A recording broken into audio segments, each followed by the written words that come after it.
حیا بھاگتی ہوئی ہال نما کمرے میں داخل ہوئی جہاں اس وقت صرف ارتضیٰ موجود تھا۔ وہ سیدھی آ کر ارتضیٰ کے سینے سے لگی۔ ایک دم تو وہ بوکھلا سا گیا، لیکن وہ بے تحاشا رو رہی تھی۔ اس کا یونیفارم بازوؤں سے پھٹا ہوا تھا۔ Haya, are you all right? Irtaza سمجھ نہیں پا رہا تھا کہ ہوا کیا ہے۔ اس نے خود سے حیا کو پیچھے کیا۔ حیا کے ہونٹ کے قریب زخم کا نشان تھا، بکھرے بال، چہرے پہ انگلیوں کے نشان، بازوؤں پہ ناخنوں کی کھرونچیں۔ سر سر، بے تحاشا روتے ہوئے وہ یہی کہہ پا رہی تھی کہ فلیش لائٹ سے ان کی کئی تصویریں کھینچ چکی تھیں۔ دونوں ہی ایک دوسرے سے پیچھے ہٹے۔ نہ جانے کہاں سے چند لڑکے اس خالی کلاس روم میں داخل ہوئے۔ ایک کے ہاتھ میں کیمرہ تھا، دوسرے کے ہاتھ میں مائک تھا۔ 2 لڑکے اور ان کے ساتھ تھے، جیسے پہلے سے تیاری کر کے آئے ہوں۔ یہ دیکھیں ناظرین، یہ ہے ان ٹیچرز کا اصل روپ، جو لڑکیوں کے ساتھ جنسی زیادتی کرتے ہیں، اپنی ہوس کا نشانہ انہیں بناتے ہیں۔ انہیں آج ہم نے رنگے ہاتھوں پکڑا ہے۔ ایک لڑکا مائک پہ کیمرے کے سامنے یہ سب کچھ بول رہا تھا۔ ارتضیٰ کے پیروں سے زمین کھینچی تھی۔ کیا بکواس کر رہے ہو تم؟ ایسا کچھ نہیں ہے۔ ارتضیٰ نے آگے بڑھ کے اس لڑکے کا گریبان پکڑ لیا، اسے جھنجھوڑنے لگا، لیکن آن کے آن وہاں اسٹوڈنٹس اور ٹیچرز اکٹھے ہونے لگے۔ کچھ ہی دیر میں وہاں مجمع سا لگ گیا۔ یہ ویڈیو انٹرنیٹ پر براہ راست دکھائی جا رہی ہے۔ اس وقت سب لوگ یہ دیکھ رہے ہیں، ٹی وی چینلز پر، انٹرنیٹ، موبائل، سوشل میڈیا پر۔ آپ کا گھنونا روپ سامنے آ چکا ہے مسٹر۔ استاد کے حلیے میں چھپے ہوس کے ایک اور پجاری نے ایک معصوم کی عزت کو نوچ کے تار تار کر دیا۔ آپ دیکھ سکتے ہیں ناظرین، وہ لڑکا بولنے کا ماہر تھا۔ ارتضیٰ نے آج سے پہلے اس لڑکے کو کبھی دیکھا تک نہیں تھا۔ وہ سمجھ نہیں پا رہا تھا کہ اس کے ساتھ ہو کیا رہا ہے۔ حیا بے تحاشا روئے جا رہی تھی۔ سب اسٹوڈنٹس میں چہمگوئیاں شروع ہو چکی تھیں۔ پورا کالج جیسے اس ہال نما کمرے میں گھسنے لگا تھا۔ وہاج اڑے ہوئے رنگ کے ساتھ بھاگتا ہوا ارتضیٰ کے پاس پہنچا تھا۔ ارتضیٰ، یہ سب میں نہیں جانتا وہاج، خدا کی قسم میں نے کچھ نہیں کیا۔ تم حیا سے پوچھ لو، یہ خود ابھی میرے پاس آئی تھی، مجھے نہیں معلوم یہ سب کیسے۔ ارتضیٰ بری طرح بوکھلایا ہوا تھا۔ وہاج حیا کے پاس گیا، اور بھی بہت سی فیمیل ٹیچرز حیا کے پاس پہنچ چکی تھیں۔ وہ بے تحاشا روئے جا رہی تھی۔ حیا، کس نے کیا ہے یہ سب؟ سب کے لبوں پہ ایک ہی سوال تھا۔ وہ لڑکا جو براہ راست ویڈیو بنا رہا تھا، وہ بھی حیا کے پاس پہنچ گیا۔ دیکھیے، آپ گھبرائیے مت، جس نے آپ کے ساتھ یہ زیادتی کی ہے، آپ اس کا نام بتائیے، آپ کو انصاف ضرور ملے گا۔ حیا نے ارتضیٰ کی جانب دیکھ کر شہادت کی انگلی سے اس کی طرف اشارہ کیا۔ سر نے۔ ارتضیٰ کو لگا کسی نے اسے موت کی سزا سنا دی۔ وہ حیرت سے پھٹی پھٹی آنکھوں سے اسے دیکھ رہا تھا۔ جازم 2 دن بعد پھر وہاں موجود تھا۔ نور جہاں اس لڑکے سے پریشان ہو چکی تھی، مار کھا کے بھی وہ ہٹنے کو تیار نہیں تھا، اور نہ ہی اس کی بات سننے اور ماننے کو تیار تھا۔ تو پھر آ گیا؟ تو مجھے تو آنا ہی تھا، کہا تو تھا آپ سے کہ آپ کو دیکھے بنا چین نہیں آتا۔ دیکھ، میرا صبر نہ آجما، بڑی بری عورت ہوں میں۔ وہ غصے سے انگلی اٹھا کے بولی۔ بہت اچھی ہیں آپ۔ آج آفس سے سیدھا آپ کے پاس آیا ہوں، گھر بھی نہیں گیا۔ اب جلدی سے چائے پلا دیں تو میں واپس جاؤں۔ ارے چھوڑے، نور جہاں کا کوٹھا نہ ہو گیا، چائے کا ڈھابا ہو گیا۔ کوئی چائے وائے نہ ہے یہاں، نکل یہاں سے۔ نور جہاں نے سخت تیوروں سے اسے ڈانٹا، لیکن وہ اس کے بستر پر ہی گاؤ تکیا سیدھا کر کے لیٹ گیا۔ چائے تو آپ کی ہاتھ کی پی کے جاؤں گا، ورنہ یہی لیٹا رہوں گا میں۔ بلائیں اپنے کامے کو، ہمت ہے تو باہر اٹھا کے پھینک دے مجھے۔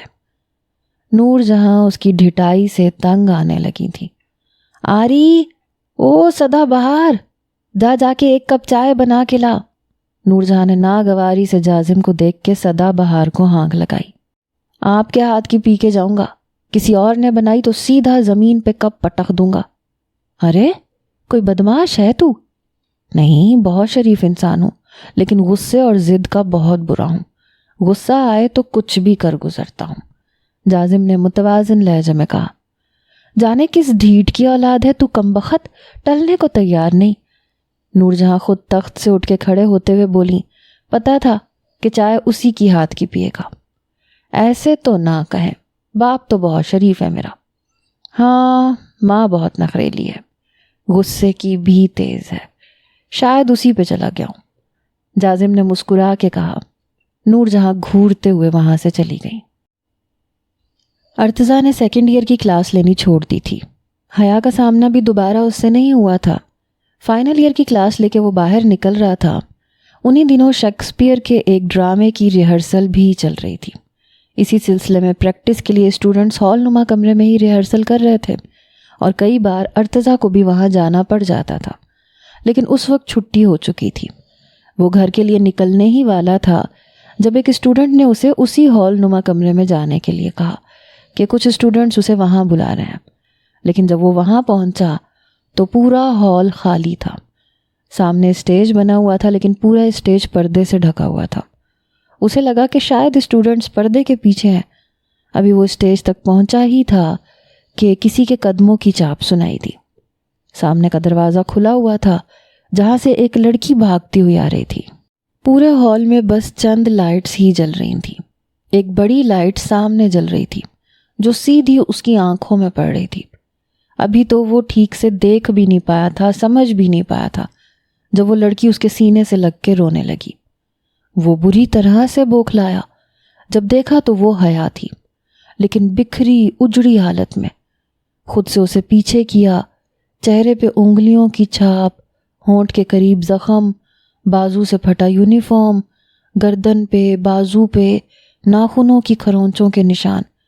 ایک دم اسے کوئی بھی اس حال میں دیکھتا تو وہی کہتا جو بے اختیار ارتضیٰ نے کہا تھا۔ وہ بے ساختہ روتے ہوئے سر سر یہی کہہ پا رہی تھی کہ ایک نیا ڈرامہ وہاں شروع ہو چکا تھا، وہ سب جو ارتضیٰ کے وہم و گمان میں بھی نہیں تھا۔ حیرت اسے اس وقت ہوئی جب ایک مزید نیا روپ اس نے اس جھوٹی لڑکی کا دیکھا۔ سب کے سامنے اپنی لٹی ہوئی حالت کا ذمہ دار وہ اسے بنا گئی تھی۔ ارتضیٰ کے ہوش اڑ کے رہ گئے۔ وہ سب کی پرواہ کیے بنا حیا کے قریب آیا۔ کیا بکواس کر رہی ہو تم؟ ہاں، یہ کون سا کھیل ہے تمہارا؟ وہ دھاڑتے ہوئے بولا تھا۔ دل تو چاہتا سامنے کھڑی لڑکی کا گلا دبا ڈالے۔ اس سے پہلے کہ وہ بے قابو ہو کے حیا کی طرف بڑھتا، چند لڑکوں نے اسے پیچھے دھکیلا۔ ناظرین، آپ دیکھ سکتے ہیں اس شخص کی دیدہ دلیری کو۔ ایک تو اس شخص نے اس معصوم لڑکی کی زندگی برباد کر دی، اس پر سب کے سامنے اسے مارنے کی کوشش کر رہا ہے۔ ایسے شخص کو سرِ عام پھانسی دینی چاہیے۔ اس لڑکے کی زبان نہیں، تیز دھار چھری تھی۔ وہاج خود بوکھلا سا گیا تھا۔ حیا، یہ کیا بچپنا ہے؟ میں ارتضیٰ کو اچھی طرح سے جانتا ہوں، وہ ایسا سوچ بھی نہیں سکتا۔ خدا کے لیے بند کرو یہ ڈرامہ اور سچ بتاؤ سب کو۔ وہاج نے حیا کی منت کی تھی اور وہ روئے جا رہی تھی۔ میں سچ کہہ رہی ہوں۔ وہ اپنی بات پہ قائم تھی۔ کچھ ہی دیر میں پرنسپل بھی وہاں پہنچ گیا۔ اس بار آتے ہی پرنسپل نے ارتضیٰ کے منہ پہ تھپڑ مارا تھا۔ اس کا چشمہ دور جا گرا۔ اپنی بے عزتی کا بدلہ تم یوں لے سکتے ہو؟ میں سوچ بھی نہیں سکتا تھا۔ وہ غصے سے غرا کے بولا تھا۔ سر، ارتضیٰ متحیر ہوا۔ شٹ اپ ارتضیٰ، میں نے کچھ نہیں کیا، اس کے ساتھ یہ جھوٹ بول رہی ہے، ارتضیٰ چلا کے بولا تھا۔ پھر ایک فیمیل ٹیچر کے ساتھ لگی حیا کی طرف لہو رنگ آنکھوں سے دیکھنے لگا۔ چپ کیوں ہو تم؟ بتاتی کیوں نہیں ہو کہ تم جھوٹ بول رہی ہو، بکواس کر رہی ہو؟ وہ چلا کے حیا سے کہنے لگا۔ وہ لڑکا ایک ایک چیز کو کیمرے میں مقید کر رہا تھا۔ کھلم کھلا بدمعاشی کا مظاہرہ یہ شخص سب کے سامنے کر رہا ہے، سب دیکھ سکتے ہیں۔ وہ لڑکا اپنے اس ڈرامے کے ریٹ بڑھا رہا تھا۔ کچھ دیر میں پولیس بھی وہاں پہنچ چکی تھی۔ ارتضیٰ کو حراست میں لے لیا گیا تھا۔ ہماری وزیر اعظم سے اپیل ہے، ایسے مجرم کو سخت سے سخت سزا دی جائے تاکہ دوبارہ کوئی بھی ٹیچر اس طرح سے کسی بھی لڑکی کی عزت کو پامال نہ کر سکے۔ ارتضیٰ چلا چلا کے کہتا رہا کہ اس نے کچھ نہیں کیا، مگر کسی کو اس کی بات پہ بھروسہ نہیں تھا۔ عورت مجرم ہو کر بھی اس وقت مظلوم سمجھی جاتی ہے جب دنیا کے سامنے اس حال میں نظر آئے جس حال میں حیا تھی۔ آپ لوگ میری بات کا یقین کیوں نہیں کر رہے؟ یہ جھوٹ بول رہی ہے، اسے عادت ہے ایسے یہ سب شوقیہ کرنے کی، شرطیں لگانے کی۔ خدا کے لیے میری بات پہ بھروسہ کریں، میں نے کچھ بھی نہیں کیا۔ لیکن کوئی نہیں تھا جو اس کی بات پر یقین کرتا۔ کوئی تھا بھی تو ان حالات کے پیش نظر منہ پہ کفل باندھے ہی کھڑا تھا۔ جو بھی بولتا وہ بھی اسی چکی میں ساتھ ہی پستا جس میں ارتضیٰ کو ڈالا جا رہا تھا۔ مس حیا، آپ کو ساتھ جانا پڑے گا، ان کے خلاف FIR کٹے گی، کیس ہوگا اور سخت سے سخت سزا دی جائے گی، ایک پولیس آفیسر نے حیا سے کہا۔ تو کیا یہ سب کرنے سے میری عزت لوٹ آئے گی؟ کون اپنائے گا مجھے اس حال میں جب دنیا میری سچائی جان چکی ہے؟ مجھے انصاف چاہیے اور وہ بھی ابھی۔ ان سے کہیں یہ مجھ سے نکاح کریں، ابھی اور اسی وقت۔ یہ ایک اور دھماکہ تھا جو ارتضیٰ کے سر پہ پھٹا تھا۔ ہرگز بھی نہیں، میں مر جاؤں گا، میں اس سے نکاح ہرگز بھی نہیں کروں گا، چاہے مجھے بنا قصور کے پھانسی پہ چڑھا دیا جائے۔ ارتضیٰ نے صاف انکار کیا تھا۔ سلیمان کے ہوش تب اڑے جب آفس میں بیٹھے وہ اہم میٹنگ کر رہے تھے اور ان کا فون مسلسل بج رہا تھا۔ ان کے دوستوں کی کال تھی کہ ٹی وی آن کریں۔ یہی حال زوبیہ بیگم کا ہوا۔ عورتوں کے حق میں تقریر کرتے ہوئے ان کے حواس اس وقت گم ہوئے جب سامعین میں سے ایک لڑکی نے نیٹ پہ حیا کے ساتھ ہوئی زیادتی کی لائیو ویڈیو انہیں دکھائی۔ ایک تماشا تھا جو ان کی لاڈلی کا دنیا دیکھ رہی تھی۔ رنگ فک ہوا تھا، دھوپ میں سر پہ چھتری، آنکھوں پہ کالا چشمہ لگائے وہ تقریر میں مصروف تھیں۔ سب کچھ وہیں پھینک کے اپنی گاڑی کی طرف بڑھیں۔ شمس! صوبیہ چلا کے اٹھی تھی، ڈر اور خوف سے پسینے سے شرابور ہوئی پڑی تھی۔